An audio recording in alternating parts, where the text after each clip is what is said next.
దేవా మీకు స్తోత్రం స్తోత్రం స్తోత్రం స్తోత్రం స్తోత్రం స్తోత్రం సర్వశక్తిమంతుడా మీకు స్తోత్రం స్తోత్రం సర్వత్రయామే మీకు స్తోత్రం స్తోత్రం స్తోత్రం స్తోత్రం స్తోత్రం వెలుపులలో మహాగణుడా మీకు హృదయపూర్వకమైన స్తుతి మన యొక్క పరిస్థితులను మారుస్తుంది కాబట్టి హృదయపూర్వకముగా అయా ఈ క్షణం వరకు ప్రభా సజీవ లెక్కలో ఉన్నామంటే అది ఉచితమైన నీ కృపైన 11 నెలలు నీ ఉచితమైన కృపలో మమ్మల్ని దాచి కాచి కాపాడి మమ్మల్ని పోషించిన విధానం బట్టి తండ్రి మీకు స్తోత్రం అయినా ఈ 12వ మాసంలో అయా మొదటి దినమందు నీ సన్నిధానంలో ఈ రీతిగా కూడుకొని నీ నామాన్ని సూచించినట్లుగా మీరు మాకు అనుగ్రహించిన ఈ సమయాన్ని బట్టి తండ్రి మీకు స్తోత్రం స్తోత్రం ప్రతి ఒక్కరు చేతులు పట్టుకుని దేవుడు నిలబడ్డారు. దేవుడు మనకు అనుగ్రహించిన 2 చేతులను ఆయన వైపు చూపుతూ అయా స్తోత్రం ఆయన నా అవసరం ఎరిగిన దేవుడు, నా అక్కర్లు ఎరిగిన దేవుడు, నా పరిస్థితులు ఎరిగిన దేవుడు, పరిస్థితులను తారుమారు చేయగల దేవుడు, నా స్థితిగతులను మార్చగల దేవుడు, సర్వశక్తిమంతుడవు నీవే అంటూ ఆయన వైపు చూస్తూ ఆయన మీద ఆనుకొని కొన్ని నిమిషములు అయా నేను మానక నీ నామాన్ని కీర్తిస్తానయ్యా, మానకని స్థిస్తానయ్యా అంటూ కొన్ని నిమిషములు అయా నిన్ను నమ్మినట్లు ఈ లోకమని అవ్వాలని నమ్మలేదు ప్రభా, నిన్ను నమ్మి ఎక్కడికి వచ్చినాను ప్రభా, అయా నీ చెంతకు చేరినాను ప్రభా, నీ పాద సన్నిధికి చేరినాను ప్రభా. రైతులను ఒక్కసారి దృష్టించండి నాయన, అయా నన్ను ఒక్కసారి నువ్వు చూడండి ప్రభా, ఆశతో నీ మందిరానికి వచ్చినాను ప్రభా. అయా నా తండ్రి మనిషి వైపు చూచి అలసిపోయి అయా జీవము గల దేవుడు నాకు సహాయం చేస్తాడు, ఆయన సన్నిధికి వెళితే ఆయన నాతో మాట్లాడుతున్న ఆశతో వచ్చినాను. ఈ ఆరాధన మీరు పంపండి నాయన, ఈ ఆరాధన నాకు విడుదల కలిగించేయండి ఆయన, ఈ ఆరాధన నాకు స్వస్థత కలిగించేయండి ఆయన, ఈ ఆరాధన ఆత్మ స్పర్శ నాకు కలిగించేయండి తండ్రి అంటూ పశ్చాత్తాప హృదయంతో మంచి మనస్సాక్షి కలిగి దేవాది దేవునికి కొన్ని విషయంలో యేసయ్యా తండ్రి నన్ను ఒకసారి దృష్టించు ప్రభా, నా పరిస్థితులను మార్చగల దేవుడు నీవే, నా స్థితిగతులు సరి చేయగల దేవుడు నీవే అంటూ అయాను ఒక్కసారి చూడండి. అందుకొని నిమిషంలో దేవుడు సన్నిధిలో యేసయ్యాను చేద్దాం కొన్ని నిమిషాలు అయా మీకు స్తోత్రం స్తోత్రం స్తోత్రం.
పాపములు చేస్తున్నప్పటికీ ప్రభా నీ ముందర తల ఎత్తలేని పరిస్థితుల్లో ఉన్నప్పుడు ప్రభా క్షమించగలిగే ఆయన తండ్రి నీ మనస్సు ఈ యొక్క ఆరాధనలో ఓదార్చిదయ్యా. నీకు వేరే నేను మనలేను ప్రభా, నీకు వేరే నేను జీవించలేను. నీ సహాయం నడుస్తున్నావు, నీ కృపను వేడుకుంటున్నావు నాయన. అయా నా తండ్రి, ఆరాధించే వేళలో ప్రభా నీ హస్తం మమ్మల్ని తాకుతున్నాయి ప్రభా. అయా పశ్చాత్తాప హృదయాన్ని మీరు మమ్మల్ని అనుగ్రహిస్తున్నారు. వారు పశ్చాత్తాపడి ప్రార్థన చేస్తుండగా వారి కన్నీటిని చూచి ప్రభా అయా నా తండ్రి దిగి వస్తున్న దేవుడవు తండ్రి. మా జీవితంలో అనేకమైన మేలు మీరు చేశారు ప్రభా.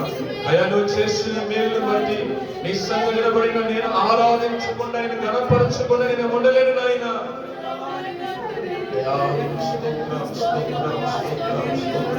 కొన్ని నిమిషములు అయా మీకు స్తోత్రం స్తోత్రం స్తోత్రం స్తోత్రం. పాపములు చేశాను నేను, నీ ముందర నా తల ఎత్తలేను. అందరూ చెప్తారు, అందరికీ వచ్చిన చరణమే సంగమంతా కూడా ఏక మనసులో ఏక ఆత్మతో ఆరాధించేద్దాం.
నీరు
ఆ నామాన్ని ఉచ్చరిస్తుండగానే, ఆ పరిశుద్ధమైన నామాన్ని స్మరిస్తుండగానే కృప మన ఎడల విస్తరించునుగాక. కృప ధారాళమును అంతరించిన ఆ నామాన్ని ఉత్తరతమకు నిమిషములు పరిశుద్ధులైన తండ్రి మీకు స్తోత్రాలు చెల్లిస్తున్నాం నాయన. ఈ ఉదయకాల సమయమందు నీ సన్నిధానము ఈ రీతిగా కూడుకొని నీ నామాన్ని స్తుతించడానికి, నీ నామాన్ని గణపరచడానికి మీరు మాకు అనుగ్రహించి నీ భాగ్యాన్ని బట్టి మీకు స్తోత్రాలు చెల్లిస్తున్నాం నాయన. సజీవులే కదా నీ నామం స్తుతించినట్లుగా సజీవుల లెక్కలో మీరు ఉంచిన విధానం బట్టి మీకు స్తోత్రాలు చెల్లిస్తున్నాం నాయన. 11 నెలలు ఉచితమైన కృపలో కాచి కాపాడి ఈ యొక్క 12 నెలలో ప్రభా నా తండ్రి మొదటి పునరుత్థాన దినమందు ప్రభా నీ సన్నిధానం ఈ రీతిగా కూడుకొని నామం స్తుతించినట్లుగా మీరు మాకు అనుగ్రహించిన ఆయుష్కాలం బట్టి ఆరోగ్యం బట్టి మీకు స్తోత్రాలు చెల్లిస్తున్నాం నాయన. మిక్కిలి శ్రేష్టమైన సమయంలోకి మేము వెళ్ళబోచుండగా పరిశుద్ధాత్మని పరిశుద్ధాత్మ అధ్యక్షత మీ కార్యం మీరు జరిగించండి. మీ సేవకులు మీరు బలపరచండి. విలువైన మీ ఆత్మతో నింపి నాకును మాకును సంఘంలో కావాల్సిన ఓ శ్రేష్టమైన వర్తమానం మీరు మాకు అనుగ్రహించమని ప్రార్థిస్తున్నాం నాయన. అమూల్యమైన నీ మాటలు ప్రభు నా తండ్రి అయా మా హృదయమైన పలుకుని రాసుకున్నట్టు మీరు ధ్యానించినట్టుగా అయా మంచి నిలబడిన వ్యక్తుల వలె ప్రభు అయా నా తండ్రి వాళ్ళు ఫలించినట్టుగా మీ సహాయం దయచేయమని ప్రార్థిస్తున్నాం నాయన. మీరే గొప్పగా పాత్ర ప్రతి ఒక్కరు మారుస్తున్నామని మా ప్రభుని మీ ప్రియకుమారుడు యేసుక్రీస్తు వారి పరిశుద్ధమైన నామములో అడిగి వేడుకొని ప్రార్థిస్తున్నాము తండ్రి. ఆమేన్. దయచేసి అందరూ కూర్చుందామండి.